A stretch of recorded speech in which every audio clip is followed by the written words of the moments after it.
ผมสิถามเรื่องศรัทธาได้ครับอันนี้ศรัทธาไปสวรรค์ครับสิ่งศักดิ์สิทธิ์ซุมื้อนี้ให้อาจารย์ชี้แนะอืมไปสวรรค์ครับถ้าเฮาสิไปสวรรค์มันสิยากเลยไปสวรรค์แต่ว่าส่วนมากนี่เฮามาบวชนี่มาบวชเพื่อว่าหยังน่ะเพื่อว่าพ้นทุกข์บ่แม่นบ่ครับพ้นทุกข์มรรคผลนิพพานบ่แม่นตินั่นนี่เอาคือสิอยากไปสวรรค์อีหยัง เอาเห็นเขาไหว้กันนะครับ อันที่เขาไหว้นี่เขาไหว้เพื่อจุดประสงค์นะครับเพื่อมีความสุขเลย ไหวอันไหนไหว พวกไหว้เจ้าไหว้หยังนี่ไหวเจ้าไหวศาลเนี่ย แม่นครับ ไหวเจ้าไหวศาลนี่เอาสมุดนั่นนี่สมุดมีศาลตั้งอยู่นี่เนาะ แม่นครับ มีเสาเดียวเด้ ครับ ศาลสิมีเสาเดียวบ้านนี้สมมุติอีกคือกันอุปมาว่าเจ้าของนี่เป็นเทวดาไปสมมติเจ้าของเป็นเทวดา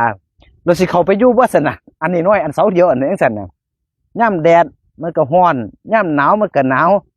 ยามฝนก็ห่ำอยู่นี่จิกัวขี้เกียมจิจกแมวเข้าไปนอนเล่นอยู่ในหั่นสิยอมเข้าไปอยู่บ่หั่นก็แม่นอยู่ครับแล้วเขาเป็นหยังคือไหว้ครับศรัทธาเขาบอกหรือจังได๋อันนี้เขาเอิ้นว่าความเชื่อแต่ว่าความเชื่อนี่มันสิมีแล้วแต่บุคคลบางคนก็เชื่อพญานาคบางคนก็เชื่อศาลบางคนก็เชื่อเทวดาบางคนก็เชื่อเทพบางคนก็เชื่อ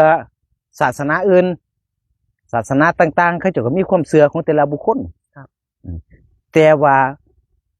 มันสิบ่มีศาสนาพุทธนี่สิบ่เชื่อแนวนี้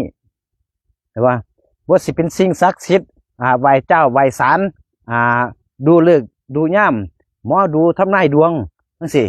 บ่มีศาสนาพุทธเพิ่นบ่ได้สอนท่านเพิ่นสอนเรื่องความเป็นจริงความเป็นจริงให้หามรรคผลนิพพานไปพุ่น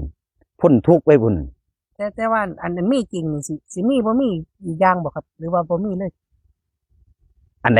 ดสิบ่มีพวกสิ่งศักดิ์สิทธิ์นี่แหละสิ่งศักดิ์สิทธิ์ถ้าเฮาว่ามันมีมันก็มีเฮาว่าบ่มีมันก็บ่มีสิ่งศักดิ์สิทธิ์เกิดจากไสก็เกิดจากเฮานี่แหละคิดไปเองมโนไปเองคือความเชื่ออันที่มันนอกเหนือจากพระพุทธเจ้าเนี่ยเฮาก็อย่าไปเชื่อเฮาก็อย่าไปเฮ็ดเฮาเป็นลูกผู้ใดสินี่ลูกพระพุทธเจ้า ลูกพระพุทธเจ้าเฮาเคยสิไปเชื่อแนวนั้นอย่าไปเชื่อจังซั่นเด้อคือเฮาขึ้นชื่อว่าเป็นลูกของสมณะลูกของพระตถาคตลูกของพระพุทธเจ้านี่ขึ้นชื่อนี่ห่มผ้าเหลืองห่มมานี่เฮาตั้งใจมาบวชนี่ตั้งใจมาบวชเพื่อให้มันถึงมรรคผลนิพพานบวชเอาได้สำเร็จเฮาก็บวชได้จนพุ่นละเบิดลมหายใจนี่จากกันพุ่นน่ะบวชไปเรื่อยๆเกิดชาติหน้าไปอีกเฮาก็ได้มาเพียรเอาอีกคือเก่าเพียรเอาจนมันบรรลุมันเบิดพุ่นละมันเบิดก็คือไปถึงมรรคผลนิพพานอันนี้เพิ่นสอนสัจธรรมความเป็นจริงความเชื่อก็เฮาเชื่ออันใดล่ะเฮามาเป็นลูกพระพุทธเจ้าเฮาก็เชื่อพระพุทธเจ้าแม่นบ่ซั่นถ้าเฮามาเป็นลูกพระพุทธเจ้าเฮาไปเชื่อสิ่งศักดิ์สิทธิ์เฮาไปเชื่ออย่างอื่นเอาอย่างอื่นเป็นสมณะนั่นโว้ยมันก็ที่บ่ครับผมสัมมาทิฏฐินี่แหละมันสิผิดตรงนี้ความเป็นถูกนำดีชอบเนี่ยกับมิจฉาทิฏฐินี่สองอันนี่มันสิตรงข้ามกันพระพุทธเจ้าเพิ่นให้ย่างไปทางสัมมาทิฏฐิเนี่ยว่าซั่นน่ะเสื้อเครื่องบ่เสื้อเครื่องซั่นบ่คือหมายถึงว่าบ่ต้องไปเฮ็ดเลยบ่ต้องไปยึดกับมันเลยบ่ต้องไปยึดไปเฮ็ดกับมันเลยคือเชื่อในแนวทางของพระพุทธเจ้าเพิ่นสอนมาเพิ่นสอนเรื่องหยังซั่นเพิ่นสอนเรื่องการพ้นทุกข์สอนเรื่องทุกข์เรื่องสัจธรรมความเป็นจริงก็ทุกข์เหตุของทุกข์มองใดที่มันดับทุกข์หนทางของเฮาก็เป็นลูกพระตถาคตอยู่แล้วเป็นลูกพระพุทธเจ้าอยู่แล้วเฮาก็ต้องเชื่อเพิ่นว่า เสื้อเพิ่นจังไดล่ะเฮาก็เอาแนวทางเพิ่นมาปฏิบัติอานาปานสติเบิ่งลมหายใจเข้าออกนี่ล่ะเรื่องสืบเขาเหย้าก็ฮู้ปล่อยออกสั่นก็ฮู้จังซี่สืบเข้าสืบออกก็คือหายใจทุกมื้อนี่เฮาหายใจอยู่แต่ว่าบ่ฮู้จักว่าเจ้าของหายใจลืมว่าเจ้าของหายใจนะเห็นบ่ซั่นน่ะมันก็เพียรเอาปฏิบัติเอามีอันใดอีกบัดนี้ โสดาบันครับโสดาบันนี่สิบ่ถ้าตายไปแล้วนี่เกิดมาใหม่สิบ่ตกนรกอีกแม่นบ่ครับ บ่คือคำว่าโสดาบันหมายถึงว่าพระอริยะขั้นต้น ครับ เริ่มต้นคำว่าพระอริยะนี่หมายถึงบ่ได้ลงอบายภูมิบ่ได้ไปทุกขติภูมิบ่ได้ไปถ้าสมมุติว่ามรณภาพหรือว่าตายเบิดลมหายใจใจขาดเฮาก็ไปผุ่นไปสู่สุขติภูมิก็สิเวียนว่ายตายเกิดยุ่นละเวียนว่ายตายเกิดในฝั่งที่มันเป็นสุขติ สิบ่ได้มาตกนรก สิบ่ได้ลงไปทุกขติก็ได้เพียรปฏิบัติเนี่ย ถ้าเว้าอยู่จังซี่ก็คือ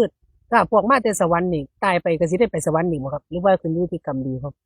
ขึ้นอยู่กับกรรมเขา อืม เขากะว่าไง